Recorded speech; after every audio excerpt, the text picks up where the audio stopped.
So I got a pretty interesting lesson about mastery from a pretty unlikely source recently. I've sort of become hooked on the show America's Got Talent, and I used to see like promos and specials for it or commercials and think like, oh, that looks so goofy. And then finally, when I sat down to watch it, I saw that it's this incredible display of skill and talent and dedication to all different kinds of art forms that it really just captivated me, honestly. And there's some true masters of their craft that are competing on this show.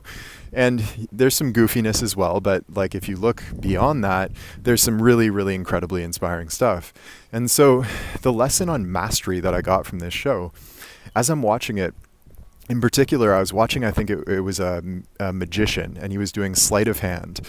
And he's doing really close-up sleight of hand magic with cards where the camera is like right next to his hands and everybody's watching and the judges are watching and everybody's looking so closely to the point where if he makes a single mistake, everybody's going to know instantly. And I'm thinking, wow, like he's not making any mistakes at all. How could this be?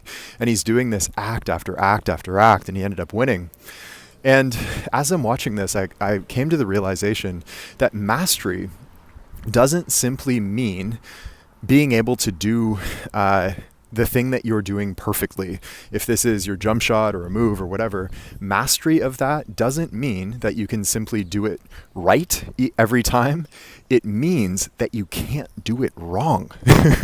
When this magician is doing his tricks, it's not going to be enough for him to simply know how to be able to do it the right way and then hope to replicate that when the lights are on and everybody's watching. No, a true master literally cannot do it wrong. And so it doesn't matter how bright those lights are, how many people are watching, he can't mess up because it's grooved so deeply.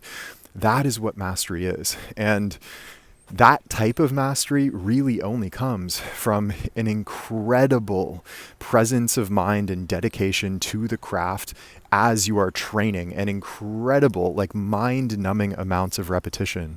And there is no other way. And so if you apply this directly to your training, when you watched, let's bring it back to Kobe as we normally do. We'll bring it back to Kobe. If you watched Kobe's workouts, he would just hone the exact same move over and over and over and over. There was a summer he shot 2,000 shot, or sorry, he made 2,000 shots a day. I think it was the summer going into the 2001 season, I believe. Could be wrong on that. But he made 2,000 shots a day.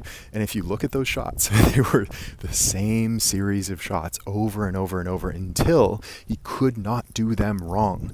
So this should offer you a slightly different perspective on what mastery actually is. Mastery is not simply the ability to do it right. It is the inability to do it wrong. Hey, it's Taylor. I hope you enjoyed today's episode. And if you did, the best thing to do right now while it's fresh in your mind is to head over to deepgame.com and join us in our free masterclass. Now, this is where you'll learn all 8 laws of the deep game and all of the fundamentals that you need to know about the part of basketball that's played with the mind. We've had players call this the best hour of basketball learning of their lives, and it's completely free right now. So head over to deepgame.com to join us, and I will see you there.